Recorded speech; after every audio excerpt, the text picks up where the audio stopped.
Having made a selection of our sky, if we want to replace this sky, we can use this selection as a mask. A mask hides information on a particular layer. Once you've created a selection, you can save that selection for future use. With the marching ants going around my selected area, I'm going to go to the Select drop-down menu.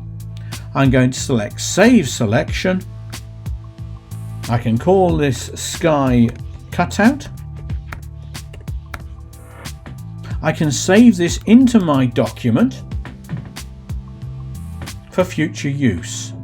It will stay with the PSD file even after I have closed it. I'm going to go to the Select menu again and deselect, so I can drop my selection. If I want to reuse that selection, I'm going to the Select menu again, Load Selection. I can see that I've created a new channel as my selection. I'm going to click OK. That will then load up that selection information to continue working.